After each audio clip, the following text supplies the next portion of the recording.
예. 네, 그래서 제가 뭐 일부에 말씀드렸다시피 현재 이 대한민국은 굉장히 이 북한 김정은 이 독재 정권의 대남 적화 전략의 어떤 그 연장선상에서 차곡차곡 진행되고 있고, 현재 남한의 종북 주사파 정권은 거기에 그 부응해서 굉장히 치밀하게 각 전 분야별로 철저한 시나리오에 따라서 움직이고 있다. 이걸 이제 제가 드리는 말씀이고, 그래서 그것을 궁극적으로 이제 그 달성하기 위해서 가장 그 사회적인 그 임팩트를 좀 크게 주는 게 소위 한반도의 평화, 이걸 굉장히 국민들에게 완전히 그 혼란을 심어주는 거거든요. 저는 그것이 오늘도 아마 그 뭐 하루 온종일 아마 김정은의 어떤 그 베트남 방문 도착, 또 어떤 그 이런 그 사전 정지 작업을 저는 국민들에게 하고 있다, 이렇게 보거든요. 결국 이제 그 목적 자체가 김정은이가 이제 이 트럼프하고 2차 미북 정상회담 하는 것도 저는 결국은 뭐 그렇게 생각합니다. 지금 북한의 김정은 입장이나 또는 트럼프 입장은 서로 정치적 이해가 다르죠. 그러나 저는 뭐 트럼프 같은 경우 입장에서는 어떤 그런 것 같아요. 현실적으로 아마 접근하고 있다. 그거 다시 말씀드리자면은 미국의 기본적인 정책은 그 CVID 정책이지만 현실적으로 미국의 그 핵 전문가 어느 누구도 김정은이가 핵을 포기할 것이다 라고 생각하는 사람은 거의 한 명도 없을 거예요. 그만큼 미국 이 군사 전문가 또 핵 전문가 관련들은 그렇게 정확히 꿰뚫고 있기 때문에, 그렇다면은 미국의 어떤 트럼프도 마찬가지고 또 CIA도 마찬가지고 미 정부도 아마 그런 입장 갖고 있을 거예요. 김정은이 핵 포기하지 않을 것이다. 그러면 왜 이렇게 가느냐 하는 것도 결국은 정치적인 저는 어떤 그 목적이 상당히 크다는 거죠. 그리고 현실적인 상황도 작동했다, 이렇게 보거든요. 그러면 트럼프가 원하는 것은 어쨌거나 이 문제는 해결해야 되거든. 그 전에 클린턴 행정부나 이 오바마 행정부가 결국 아무것도 할 수 없었다는 부분에 대해서 어쨌거나 트럼프는 그나마 뭐 미사일 발사를 그나마 중지시켰고, 결국 일부 또 뭐 미군 유해 송환도 가져왔고, 나름대로 자기 이제 그 정치적 쇼맨십을 많이 보여주지 않습니까? 예. 그런데 그렇지. 그러나 어쨌거나 또 더 할 수 있는 거는, 만약 이번 그 미북 회담에서 트럼프 입장에서는 소기의 성과라도 뭐 장기적으로는 어떤 비핵화 과제나 남겨두더라도 당장은 어쨌거나 이 뭐 ICBM에 대한 폐기 또는 뭐 단계별 뭐 영변 핵시설에 대한 어떤 그런 그 뭐 사찰, 뭐 이런 어떤 제한적 부분은 아마 얻어낼 수 있을 것이다. 왜냐면은 김정은 입장에 봤을 때 현재 이미 완성된 핵 또는 그 영변 그 핵시설 외에도 제가 뭐 아사히에도 얘기했다시피 10개소 이상의 어떤 그런 그 핵물질을 계속 만드는 그런 여러 가지 미사일 공장부터 해가지고 이미 알고 있기 때문에 그것까지는 안 가더라도 상당 부분에 이제 어느 정도 성의를 보이면서 미국으로부터 얻고자 하는 그런 종전선언, 또 경제 지원, 뭐 이런 부분이 어느 정도 상호간에 현실적으로 저는 주거니 받거니 할 그런 의제고 상당 부분 그 합의에 도달한 거 아니냐, 저는 이렇게 봅니다. 그렇기 때문에 예. 이번 그 2차 미북 그 베트남 회담이 성사됐고, 결국 그것은 트럼프도 손해보는 건 아니다. 왜 어차피 자기 돈 들어가는 거 아니고 이미 문재인이 이미 북한에 우리가 돈을 다 떠맡겠다 하는 얘기를 여러 번 뭐 이미 언급했었고, 또 종전선언 어떤 형태로든 종전선언 환영한다, 이런 거를 또 청와대 김여검이가 또 발표를 했지 않습니까? 그것은 또 이들의 어떤 실체였고, 작년 한 해 계속적으로 주장해왔던 바고, 그렇기 때문에 현실적으로 봤을 때 아마 저는 그 1차 때보다도 2차 때는 좀 구체적으로 주거니 받거니 하는 부분들이 이루어진다. 그리고 트럼프 입장에서는 그걸 굉장히 아마 그 정치적인 하나의 자기가 큰 일을 이뤄냈다는 거 하면 대대적으로 홍보할 것 같아요. 그래서 저는 그런 부분이 어쨌건 내일 뭐 이루어질 이 김정은과 트럼프 간의 어떤 그 회담 예상인데, 자, 그런데 저는 미국이 왜 그러면 그 계속적으로 지금까지 주장했던 CVID를 주장했던 좀 한 발 물러서는 그런 전략을 좀 구사하느냐 하면은 저는 그렇게 봐요. 현재 현실적으로 이 전쟁 외에는 김정은에게 이 CVID가 현실적으로 불가하다는 걸 안다고 봐요.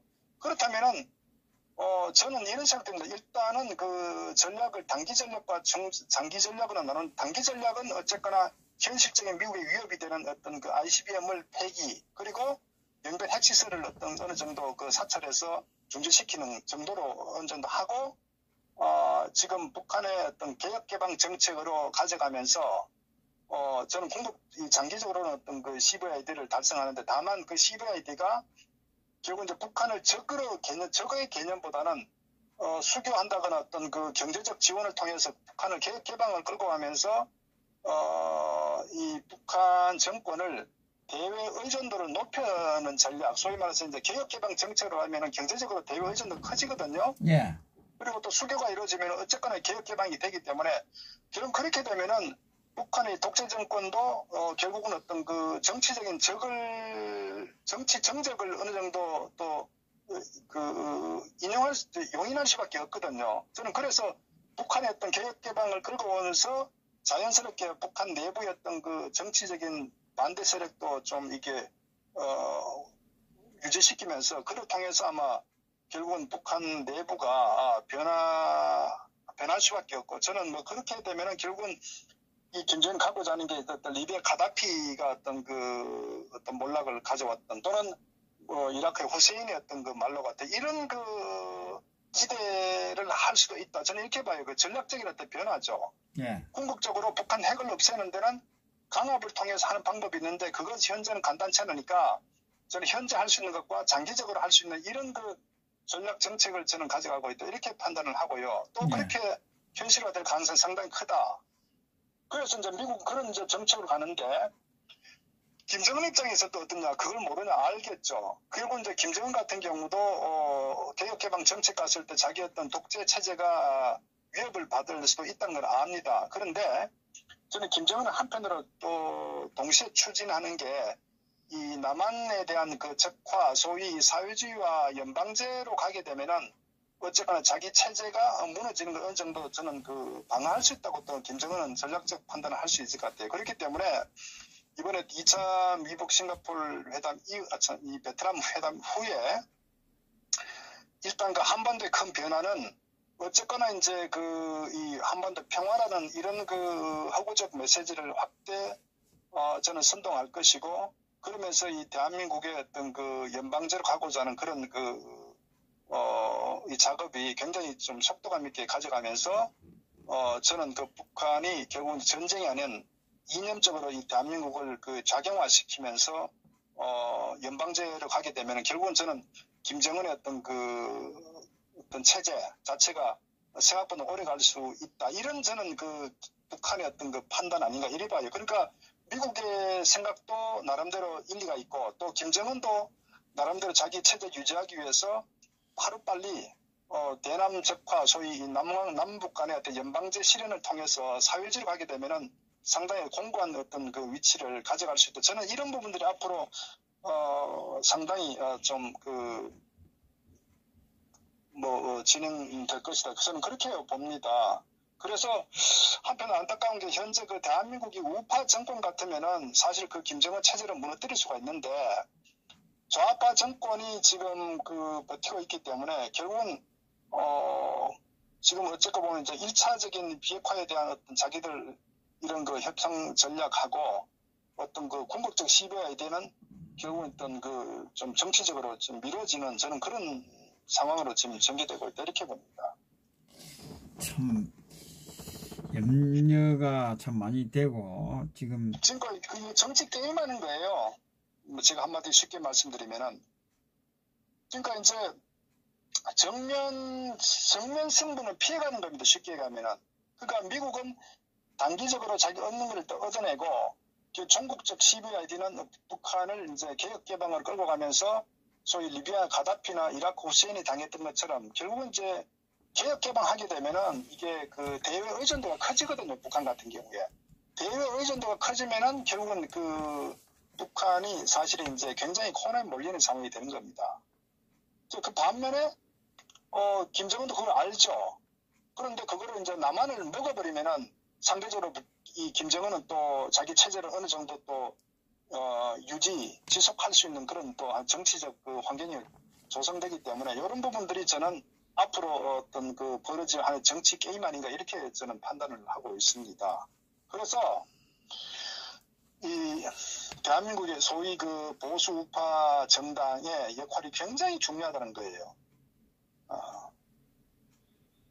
지금은 어쨌거나 뭐 그런 상황인데 현실은 어쨌거나 이 좌파 정권, 소위 이 문재인 좌파 정권은 이 종전선언을 목매고 또 아마 미국 입장에서 돈이 들어가지 않으니까 충분히 저는 뭐 딜할 수 있다 이렇게 보고요. 경제지원 같은 경우도 그렇지 않습니까? 어차피 미국 돈 들어가지 않고 이게 뭐 금강산 관광지역이나 또 이 개성공단에 대한 부분 같은 경우는 대한민국의 한시적으로 예외로 인정을 해서 어느 정도 그 미국이 원하는 걸 또 취할 수 있고 뭐 북한이 김정은도 뭐 어느 정도 상당히 뭐 일단 물꼬가 트이고 뭐 그런 과정에 남북 간의 평화 교류를 최대한 10분 활용할 것이고 뭐 그것을 정치적으로 이용해서 말씀드렸다시피 연방제를 가기 위한 사회 전반적으로 굉장히 그 속도감 있게 움직이겠죠. 그 결국 이 좌파 이 종북 언론을 동원해가지고 예. 그렇게 됐을 때 국민들은 거의 속아 넘어갈 거라고요. 거의 뭐 저는 99% 속아 넘어갈 거로 봅니다. 다만 거기에 브레이크를 걸 수 있는 세력이 누구냐. 소위 이 정상 보수우파 정당 또는 어떤 이 대개 국민들이 그걸 막아야 되는데 문제는 간단치 않을 것이다. 저는 그렇게 보는 겁니다.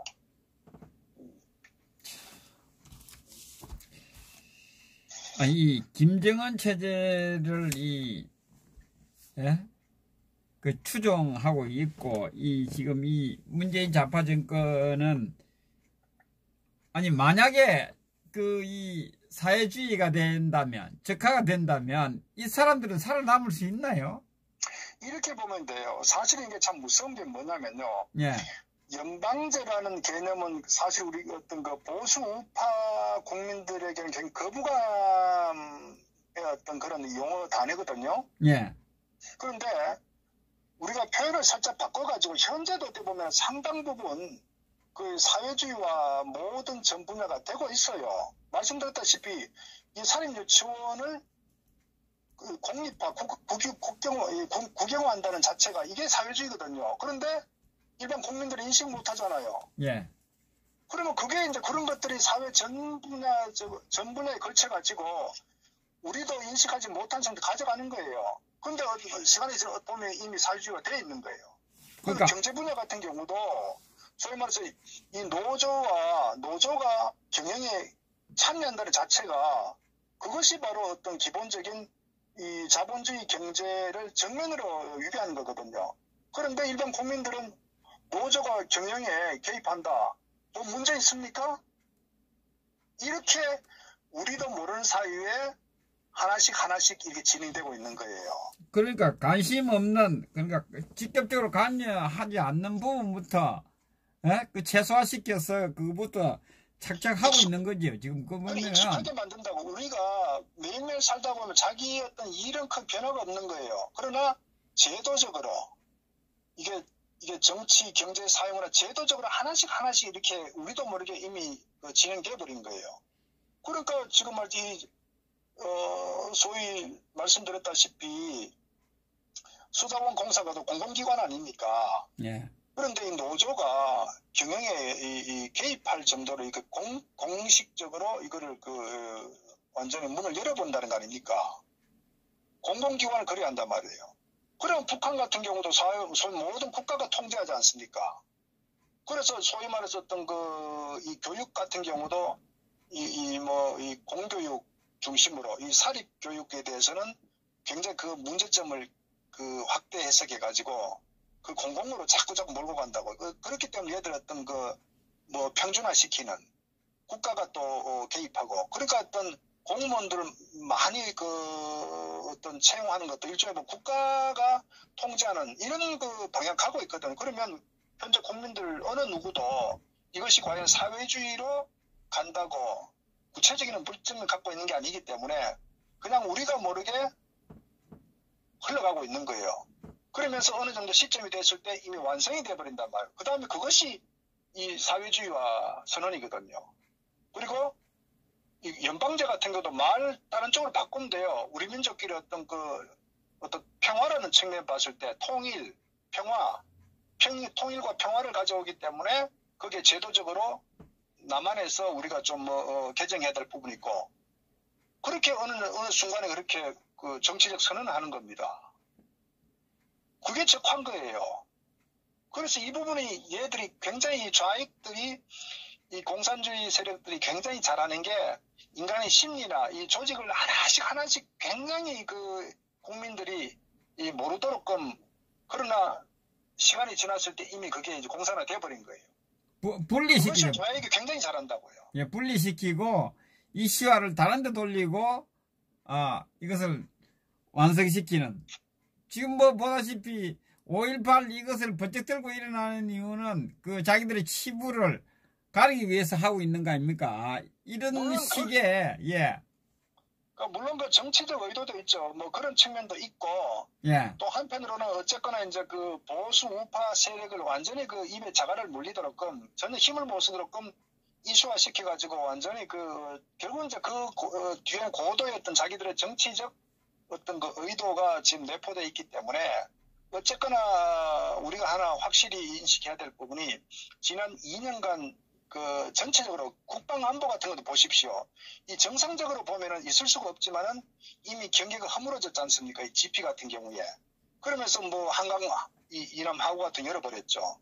그 이것들 자체도 보면은 정상적 관점 보면 도저히 이해할 수가 없는 그 행위인데도 어떤 남북 군사적 긴장 완화라는 측면에서 그렇게 몰고 가는 거예요.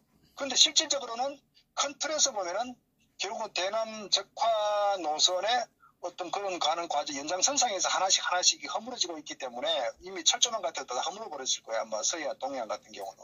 그러니까 이런 부분을 단순하게 이 별거 아닌 것처럼 그게 아니라 일종의 이제 가랑비에 옷이 다 젖듯이 이렇게 하나씩 하다 보면 시간이 1년 더 2년 지나면 이미 대한민국은 사회주의화 돼버리고 그다음 정치적 선언만 통합하면은 이미 대한민국 끝나버린 거예요. 그런 관점에서 저는 그 오늘날 이 대한민국의 현실을 좀 인식해서 바라봤으면 좋겠다. 그런데 어쨌거나 말씀드렸다시피 어느 국민들께서 이렇게 인식을 하겠냐는 얘기죠. 자기 학교 다니고 직장 생활하고 자기 어떤 근무하고 하고 있는 거예요. 그러나 이 정치 세력들은 야금야금 하나씩 이렇게 이미 상당히 진전 많이 돼 있다. 이것을 좀 알고 있어야 된다고요. 근데 어쨌거나 저는 뭐 내일 모레 이제 이 베트남 미국 회담 후에 대대적으로 저는 아마 속도감 있게 좀 전개될 것이다. 저는 그렇게 판단을 하고 있습니다.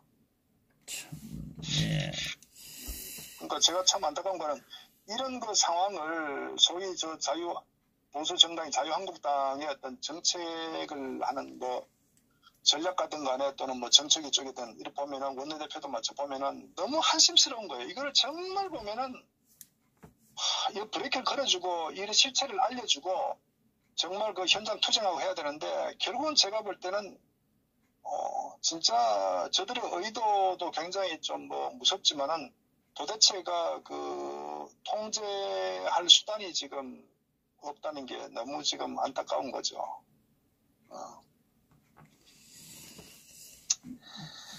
그래서 어쨌거나 이거를 뭐 내로남불 이런 그 단순한 어떤 그 표현으로 정리할 게 아니라 어쨌거나 이 대한민국의 적화가 굉장히 빠른 속도로 진행되고 있다. 이 관점에서 사회 전 분야에 발생되고 있는 이슈들을 좀 접근하고 바라봤으면 좋겠다. 그걸 제가 좀 말씀드리는 겁니다.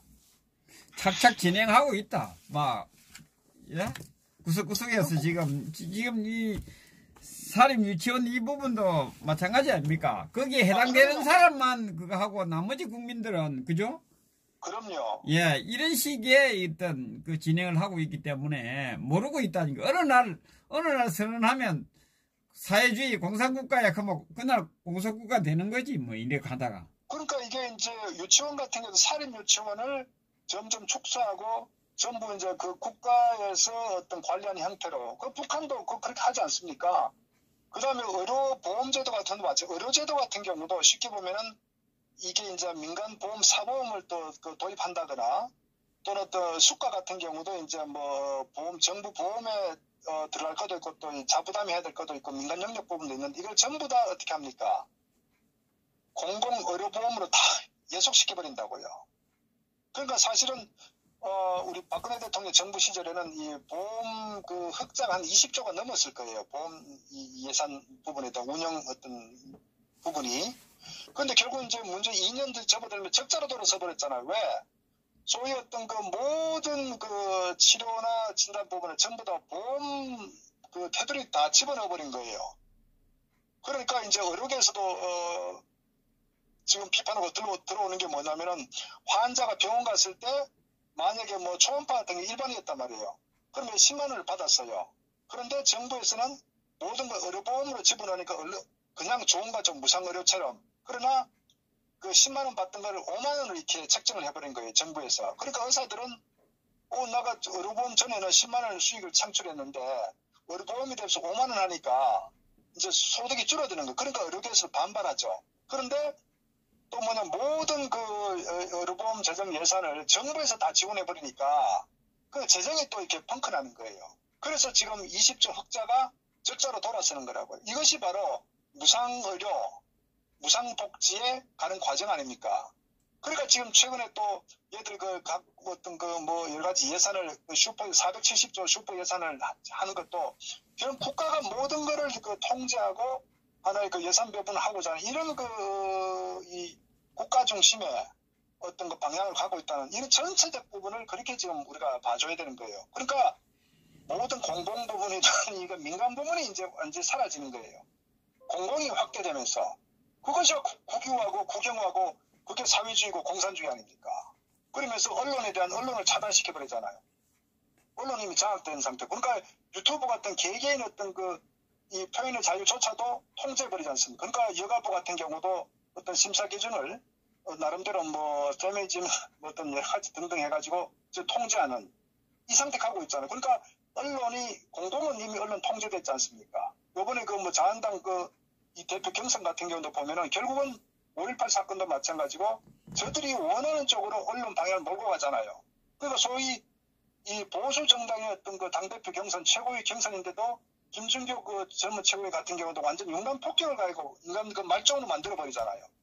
5.18 사건 같은 경우도 완전히 망언처럼 규정해갖고 융단 폭격하지 않습니까? 그러니까 저들은 이미 대한민국 사회를 저들이 마음대로 지금 이렇게 완전히 몰고 가고 있는 거예요.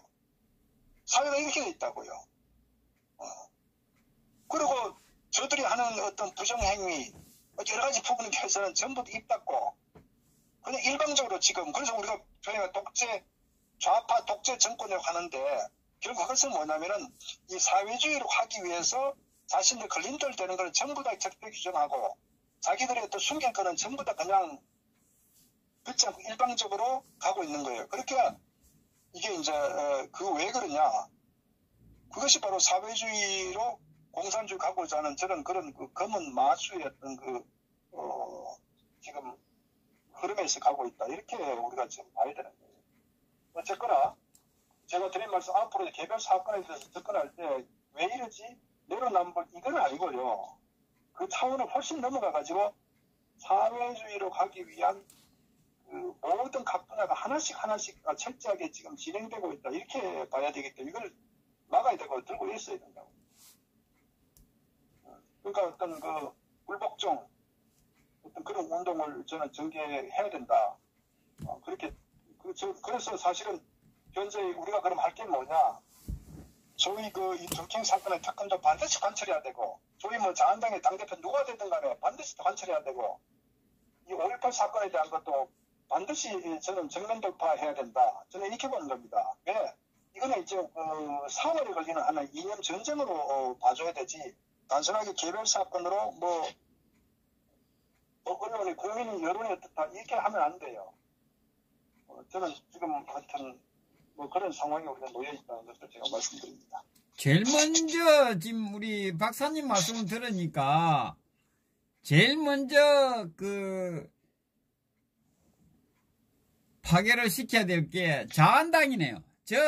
우리 태극기 집회가 이제 자한당에 가서 해야 되겠네, 계속. 저 문 닫을 때까지 해야 되겠구먼. 저거부터 무너뜨려야만 되지. 저것들이 아무런 제어 역할을 하고 있지 않잖아요. 야당으로서 역할을 하고 있지 않기 때문에. 그게 큰 문제죠. 큰 문제죠. 사실은 일반 국민들은 생업이 바빠서 사실 뭐 또 정치에 관심을 안 갖는 게 당연하죠. 근데 언론이나 어떤 정치 좌파 세력들은 정치적 업무와 의도를 가지고 움직이고 있거든요. 그러면 그거를 제어할 세력은 정치 세력인데 그것이 정당 아닙니까? 그리고 보수 우파 정당 아닙니까? 근데 저들이 자기들의 책무나 자기들 역할을 하지 않으니까 이 나라가 상당히 위태롭게 좀 빠져가고 있는 거거든요. 쟤들이 하면 뭐 우리가 걱정할 일은 없죠. 그 부분에 대해서는. 그러니까요. 예? 그러니까요. 그러니까 그래서 뭐 저는 어쨌거나 참 안타깝다는 표현보다는 굉장히 그 심각한 상황이고 지금 위기다 이렇게 지금 인식해야 됩니다. 그러니까 지금 포퓰리즘 해가지고 돈을 푸는 이유는 그것을 혜택을 받는 사람은 잘한다 크고, 그죠? 국민들의 이 여론을 갈라놓고 있는 거 아닙니까, 결국은. 그죠? 그러니까 그것은요, 그 좌파들의 고도의 어떤 그 전략이다, 이렇게 보면 되는 거예요. 그러니까 이게 옳은지 저게 옳은지 모르도록 만드는 거 아닙니까? 한마디로 개판을 만드는 거지. 개판을 만들어서 자기들이 추구하고자 하는 그 큰 틀에서 사회주의로 가기 위한 것은 착착 진행하고 있는 거지, 지금, 결국은. 그러니까 이제 북한 애들이 그 오랫동안 그 주민들 통제했던 게 그 예. 일종의 굉장히 감시 체제를 강화했잖아요. 예. 그러니까 이제 이 조직의 어떤 통제란 거는 개인으로서는 어떻게 할 수가 없거든요. 그게 무슨 뭐 당장 뭐시 뭐 유튜브를 만약에 이 통제를 한다고 하면은 당장 뭐 발언 같은 경우도 조심한다고, 왜 유튜브가 이렇게 뭐 어쨌거나 뭐 계정이 폭파되든 또는 통제가 된다 그러면은, 그러니까 표현자 수위를 낮춘다고요. 그것들이 이제 그 국가에서 통제하게 되면은 그건 개인의 힘이란 거는 너무 미약해요. 그러니까 조직이 일어나야 되고 정당이 일어나야 되는데 현재는 지금 그런 그 기능이 제대로 이루어지지 않고 있기 때문에 역설적으로 좌파들은 그 속성을 너무나 잘 알기 때문에 그거를 철저하게 저는 그 자기들의 어떤 그 목적을 위해서 뭐 어쨌거나 다양한 분야에서 지금 이루어지고 있다. 또 그것은 북한이 굉장히 잘하는 전략 전술이다. 지금까지 자기들이 그렇게 해왔기 때문에, 사회 통제하고 독재 체제를 가져왔기 때문에 그것이 지금 대한민국에서 지금 저는 그 심고 있다. 자기들 그들의 어떤 사상과 어떤 그 투쟁 방법, 지금까지 해왔던 그것이 지금 착착 진행되고 있다. 지금 자한당에 있는 국회의원들 죽일 놈들이네, 저거요. 그러니까 참 저는 저것들은 인간들도 아니네. 뭐 가만히 들어보니까 지금 파악을 못하는 거예요. 이게 똥인지 예? 된장이를 파악을 못하고 있어요. 지금 안타까운 거는 저들이 지금 저렇게 할 게 아니에요. 지금 그런까지 보면 뭐 내년 총선에 뜨고 그건요 다음 얘기예요. 지금 대한민국 현 주소, 좌파들의 어떤 그 이념적 지향점, 저들이 뭘 원하고 어떤 그 방향성이 뭔지, 전략이 뭔지 이거를 명확하게 뚫고 거기에 맞춰가 지금 투쟁 노선, 여러 가지 어떤 그 대응 전략을 가져가야 되는데 지금 보면 천하태평이라고요. 말로만 떠든다고요. 이러니 이게 나라가 위험하다는 겁니다. 저것들부터 다 끄집어내라로 가야 되겠구만. 보니까 지금 이야기를 들어보니까 이게 지금 쟤들이 지금 정치권에서만 어느 정도 해줘도 저걸 할 수가 없거든요. 저렇게 일사천리로 갈 수가 없는데 저 개자식들이 아유 참. 그러니까 자한당은 이념 정당이라고 표현하기가 상당히 저는 그 무리가 있다. 왜냐하면 지난 그 5.18 사건 때도 언론이 정말 뭐 융단 폭격을 가할 때 그거를 자당이었던 거 의원들을 그냥 윤리 회부시켜버렸잖아요. 그러면 안 되거든요. 그러니까 요번에 청년 김준규 후보 같은 경우도 사실은 뭐 젊은 친구기 때문에 저는 충분히 표현할 수, 특히 우파 정당의 어떤 그런 연설이기 때문에 충분히 할 수 있다. 그런데 그거를 같은 그 자당 내 그 정치 세력들이 그걸 또 아주 그 길을 죽여버리잖아요. 그러니까 이거는 있을 수가 없거든. 만약에 이런 상황들이 좌파 정당 내에서 이루어졌다 했을 때 저들은 어떻게 대응했을까요? 오히려 거기다 박수치죠. 바로 보십시오. 그 2016년도 이 촛불 광기가 이 난리를 피울 때 이재명이 같은 작자는 어떻게 했습니까? 정말 입에 담을 수 없는 굉장히 그 상스러운, 정말 천박한, 굉장히 과격한 그런 그 은사를 이 박 대통령에 대해 가했다고요. 근데 걔도 거기다가 박수를 보내고 정말 조롱부터 해서 어떻게 했습니까? 좌파도 그렇게 한다고요. 근데 이번 소위 보수파 정당이 어떻게 했습니까? 자당의 의원들과 후보들을 매도해버린다고요. 자기들이 다, 이것이 무슨 이념 정당입니까? 자기들이 다 그 목소리를 내야 되는데, 그걸 그러니까, 제명하고 있는 놈들이니. 그러니까 지금 나경원 원내대표 같은 이 친구도 보면은 제가 볼 때는 정말 정신 나간 사람이다. 이렇게 보는 거예요. 머리에 전략도 없고, 이 좌파 세력들이 어떤 지향하는 부분은 뭔지, 지금 나라가 어떻게 돌아가고조차도 너무나 지금 제가 볼 때는 천하태평이고, 태평성대로 이제 민식하고 있다. 이것이 지금 현재 자한당의 어떤 그 의식 구조다. 그래서 어쨌거나, 그 정치인들 그따 쳐도 국민들이 깨어나고, 어쨌거나 우파 애국 국민들이 좀 깨어났으면 좋겠습니다. 예. 예, 수고하셨습니다. 네네, 감사합니다. 참, 우리 김도수 박사님의 말씀을 들으니까 이게 보통 심각한 일이 아닙니다. 자한당이 문제입니다. 지금 보니까 이 대한민국을 자한당이 다 말아먹고 앉아 있습니다. 지금